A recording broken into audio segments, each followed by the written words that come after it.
Nada é tão poderoso como uma ideia cujo tempo chegou.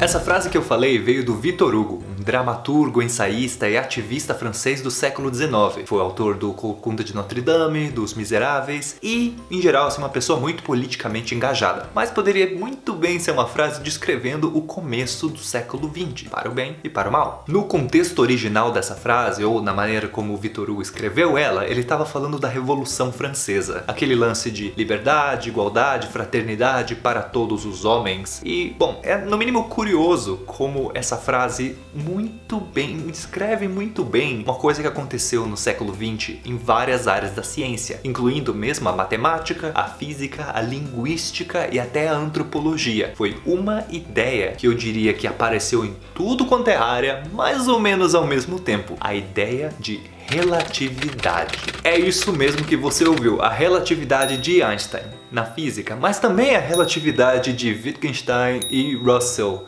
lógicos matemáticos. Também a relatividade de Ferdinand de Saussure, um dos fundadores da semiótica e da linguística moderna, e relatividade de Franz Boas, um dos pais na antropologia do que se chama de relativismo cultural ou relatividade cultural. Mas calma, o motivo de eu estar citando tanto nome de gente velha é porque é uma ideia muito simples que se alastrou, um bebeu da fonte do outro, que teve um impacto enorme em um monte de área. A ideia é que tudo que você faz, como você vê o mundo, como isso é interpretado por você, vai ser filtrado pela lente dos seus olhos. Então, quando uma criança olha para o céu e diz que o céu é azul, isso que ela está enxergando é filtrado pelos olhos que a seleção natural fez com que enxergassem uma certa parte do espectro eletromagnético. Vai ser filtrado talvez pelo fato dela ser daltônica ou não, que vai fazer ela enxergar aquilo de uma maneira diferente. O fato dela chamar aquilo de azul vai depender da língua que ela aprendeu a falar, da cultura onde ela cresceu, e que também significa que ela vai aprender a chamar aquela porção do espectro eletromagnético de azul, mas talvez em outro lugar aprendessem diferente. E mesmo essa palavra azul não tem nada assim fundamentalmente especial nela, tá? A palavra azul ela é parecida com azul em espanhol, porque a língua portuguesa e a língua espanhola têm uma origem comum, mas nada impede de você chamar essa cor de algo completamente diferente. Você vai ter uma criança brasileira falando azul, uma criança alemã falando blau, uma criança chinesa falando lance ou alguma coisa assim, e você não tem aí uma conexão fundamental. É tudo arbitrário, entendeu?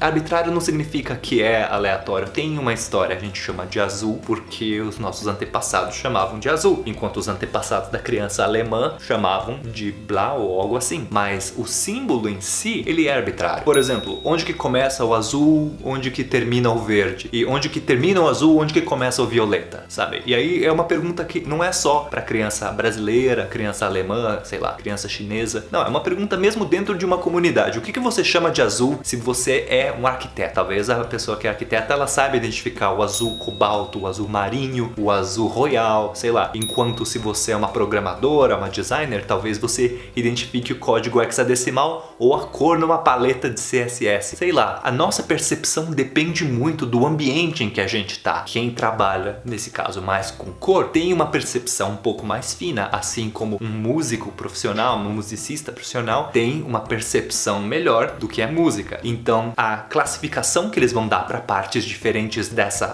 por exemplo, uma escala musical, vai depender de quem essas pessoas são. A nossa percepção, ela depende de quem a gente é, essencialmente. E quem tá certo? Qual que é a melhor, qual que é a definição mais correta? Depende da métrica que você escolhe. Não tem uma definição, assim, absoluta do que é azul. É como se o espaço das coisas que a gente chama, que a gente tem nome pra dar, como se fosse uma parede que a gente tá tentando cobrir com azulejos. Você pode ter azulejos quadrados e você cobre ela com azulejos quadrados. Eu tenho azulejos na forma de hexágonos e então eu vou cobrir essa parede com um azulejo na forma de hexágono. Quer dizer que entre um azulejo meu e um azulejo seu, vai ter ali um certo overlap, vai ter um azulejo que meio que toca no que o outro toca. Cada azulejo é como se fosse uma palavra. Então, o que uma pessoa chama de rosa, pode ser para outra magenta, pode ser rosa pink, pode ser salmão. Assim como no esquema do azul, de repente, o que eu chamo de azul, para a pessoa que é arquiteta, pode corresponder a uns 10 tons de azul diferentes. É como se eu tivesse um azulejo enorme e a pessoa tivesse vários azulejinhos pequenos. E na verdade, para melhorar essa metáfora aí do azulejo, é como se os azulejos tivessem formas totalmente aleatórias, assim que você não consegue cobrir uma parede completamente. Imagina que você tem, em vez de azulejos quadradinhos bonitinhos, você tem azulejos todos quebrados. Quer dizer que na minha língua e na sua língua, talvez tenha palavras que não cubram a mesma coisa, que talvez tenha coisa que eu tenha que eu tenha palavra para isso e você não. E é isso que acontece. Por exemplo, em inglês, tem uma palavra mate e significa assim, parceiro. Então você pode falar, hey mate, e aí parceiro? Mas também é uma palavra que a gente usa para falar o seu parceiro de time, é um teammate, o seu parceiro de, sei lá, que mora na sua casa, é um housemate. Na Inglaterra, por exemplo, o apartamento costuma se chamar de flat, então tem flatmate. Se você divide quarto, é um roommate. Mas em português, qual que é a palavra para housemate? Em português a gente tem o cara que mora lá na República comigo,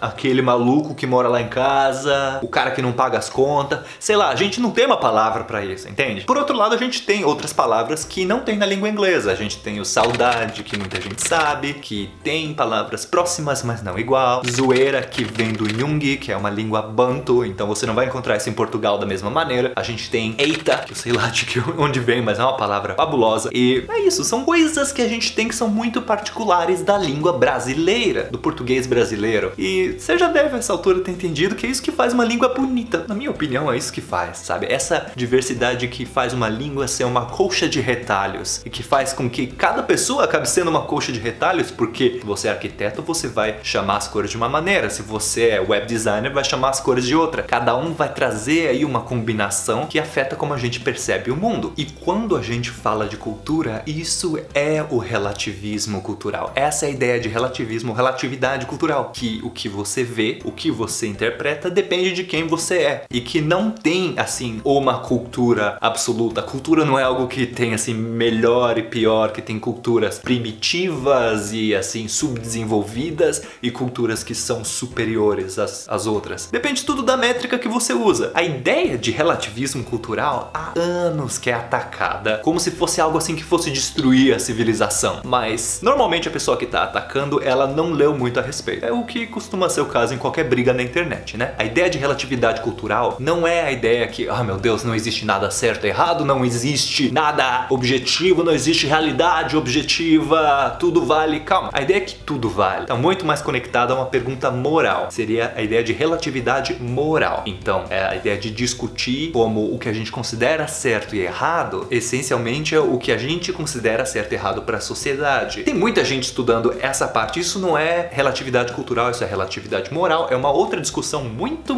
complexa. Outra coisa é essa ideia de que não existe verdade. Tem gente que fala de pós-verdade, não sei o quê. Mas olha, isso também não é o lance de relatividade cultural. Parte de relatividade cultural é essa de tem gente que tem um nome para uma coisa, gente que tem um nome para outra, e tem muito pouco ou quase nada que a gente compartilha com toda e qualquer civilização do mundo. Essa ideia de que, de repente, o que é verdade pode ser relativo também, outra discussão, isso é outra história, isso não tem a ver com essa ideia muito mais simples de que cultura e o que é a minha cultura, o que é a sua cultura é algo totalmente relativo e não tem uma cultura assim superior, entendeu? Pra deixar ainda mais claro, a realidade tá lá, sabe? Se tem uma maçã, uma pessoa vai olhar essa maçã e vai pensar, eu tô com fome. A outra vai olhar e pensar, nossa, eu nunca vi essa fruta na vida, não sei o que é. Outra vai pensar que esse é um símbolo da tentação bíblica, porque Eva e a serpente. E a outra pode pensar que esse é o símbolo da maçã que caiu na cabeça do Newton. Essas camadas de interpretação variam loucamente e, pessoalmente, eu acho que é essa parte bonita do mundo, a variedade, a diversidade. A maçã tá lá, a realidade objetiva, que é uma discussão à parte, tá lá, a maçã tá lá, vermelhinha, pá. E a consequência principal dessa ideia de relatividade cultural é que a gente não deve ficar se achando melhor ou pior que os outros. Por exemplo, brasileiro come coração de frango. E nem por isso a gente é mais ou menos sanguinário do que um indiano que não come carne de nada, que não come vaca, por exemplo. Assim como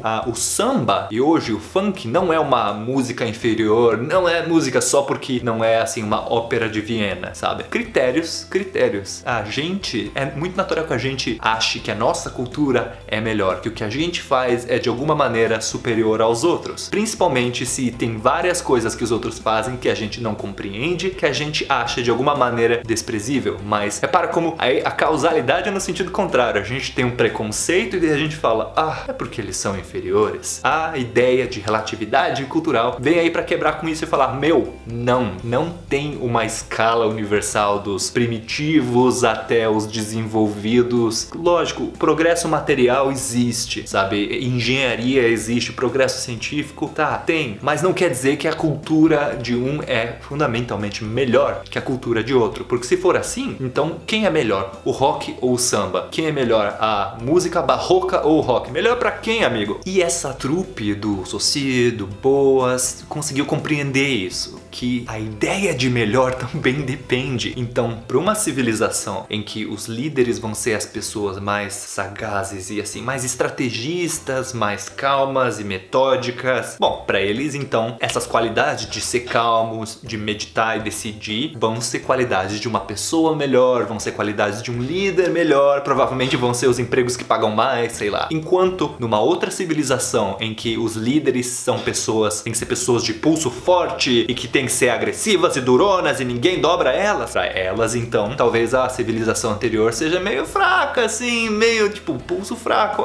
Esse pessoal só senta, pensa e não faz nada. Enquanto para uma terceira civilização, de repente o líder tem que ser alguém que responde rápido e se adapta rápido, que pode, sei lá, caçar um bicho enorme numa selva sem se deixar abater. E aí, quem tá certo? Ninguém, sabe? Depende do contexto. Num contexto diferente, é importante você ter certas qualidades diferentes. E a pessoa que vive ali, naturalmente, ela vai passar a valorizar aquilo, porque é aquilo que importa. É aquilo que importa e o que importa varia. Cultura varia. Da mesma forma, para uma tribo, a ideia de, por exemplo, um teste de inteligência vai medir a sua lógica matemática, enquanto para uma outra tribo, um teste de inteligência mediria a sua capacidade de se sustentar no meio da selva. Enquanto para uma terceira tribo, seria talvez a sua capacidade de se proteger contra um patógeno que esteja se espalhando pelo mundo. Calma, eu não falei que usar máscara é uma questão de inteligência. Não, é justamente o contrário. Usar máscara é em grande parte uma questão cultural. Na China, por exemplo, usar máscara é algo que você faz quando você tá gripado ou no inverno de forma geral, porque tem gente que mora com a avó e você não quer passar nenhum vírus pra eles, você também não quer pegar vírus da avó de ninguém. É uma questão de respeito ao próximo, uma questão de saúde pessoal e saúde pública, uma questão de responsabilidade. Na China é uma questão cultural, normal. E de onde vem isso? Isso tem uma história de mais de 100 anos lá. É algo que com certeza se intensificou durante a 2003, 2002, com a SARS, que agora também é muito presente, mas não é, lá na China, algo politizado, porque faz parte da cultura. E na Europa e no Brasil, já isso está muito mais politizado. Nos Estados Unidos, por exemplo, também. Nesses lugares, a máscara é algo assim, você está se rendendo aos chineses? Não, você está contra ou a favor de não sei quem. E assim, isso é algo que é parte da nossa cultura também. A gente está discutindo algo que não é parte do que a gente faz normalmente. Usar máscara no inverno, na gripe, não faz parte da nossa cultura e por isso a gente está reagindo assim a esse elemento que vem de fora, esse elemento exógeno. E enquanto na Europa, por exemplo, consideram que é meio frescura, consideram que é, sei lá, um pouco demais, na China não. Novamente, lá faz parte. Lá seria irresponsável não usar. E na verdade tem uma outra coisa que na Europa também consideram frescura e um pouco demais, que no Brasil a gente não considera nem um pouco, que é tomar banho todo dia. Na Europa, se você vai lá e você toma banho todo dia, eu já cansei de ouvir relato de brasileiro que alguém virou e falou pra eles, mas você tem algum problema de pele, sabe? Você tem alguma doença? Por que você tem que gastar tanta água assim? Enquanto o brasileiro vai lá e retruca, não, tomar banho 2 vezes por semana é porquice, é inaceitável, é uma falta de higiene. Então, quem tá certo? De novo, mano, depende depende do contexto. Se você está no lugar onde você vai suar e cheirar mal e vai, sei lá, crescer pereba na sua virilha, faz muito sentido você tomar banho regularmente. Enquanto se você tá no lugar onde por séculos não tinha água numa temperatura aceitável, então dá pra entender que o pessoal não precise e não queira tomar banho regularmente. Dá pra entender que o pessoal talvez se acostume com o ser humano cheirar um pouco. Quem tá certo? Depende da cultura individual. O europeu acha frescura, exagero e às vezes irresponsabilidade com o meio ambiente tomar tanto banho. Assim como ele acha frescura usar máscara. O brasileiro toma banho, mas muitas vezes reage à máscara. Não sei como é o chinês quando toma banho, mas o lance é, cultura varia e a gente tem que entender isso. E eu não tô falando isso pra gente dizer, ok, então eu não vou usar máscara porque é a minha cultura e tá de boa. Não, cultura também é a gente entender que muitos comportamentos eles se tornam politizados por mil razões, mas o comportamento em si de colocar uma máscara na frente do seu rosto não tem nada nele, sabe? Não é uma atitude, não é um negócio político, também não é fundamentalmente uma questão de responsabilidade, também não é frescura, é pôr uma máscara. E o significado que a gente dá em cima disso é algo fundamentalmente arbitrário, que depende da nossa cultura. Então, eu, pessoalmente, escolho usar uma máscara porque eu não quero pegar um vírus, eu não quero passar vírus pra ninguém. E se isso é considerado político, se isso é considerado aquilo, acolá, pra mim isso é uma questão secundária. É importante a gente ter esse entendimento que cultura varia, o significado das coisas varia, a importância que a gente dá pra certos comportamentos, como tomar banho, como lavar a mão, varia de cultura pra cultura. Não dá pra separar. Então é isso. A mensagem de hoje fica aí. Relatividade cultural, relativismo cultural não é assim um demônio que tá acabando com o mundo, mas na verdade é uma ideia muito simples. É a ideia de que não é porque o brasileiro toma banho o tempo todo que o europeu é porco, não é porque o chinês usa máscara pra se proteger da gripe que ele é exagerado, e não é porque a gente escuta samba e funk que a gente é inferior, não é porque o europeu não lava a mão que ele é novamente porco. Cultura varia, a gente tem que entender uns aos outros. E neste momento, a capacidade da gente se proteger de espalhar um vírus ou não, ela é algo muito anterior à noção de cultura, sabe? Tá nas minhas mãos, tá na minha cara a capacidade de não passar um vírus pra vovozinha que mora aqui no vizinho. Então fica aí de cada um, né? Minha opinião é uma opinião de responsabilidade, é uma questão de responsabilidade. Mas, bom, aí você pergunta pra quem tem uma avó em casa. Acho que é mais fácil perguntar pra eles, né? É isso aí. Aquele abraço e tchau.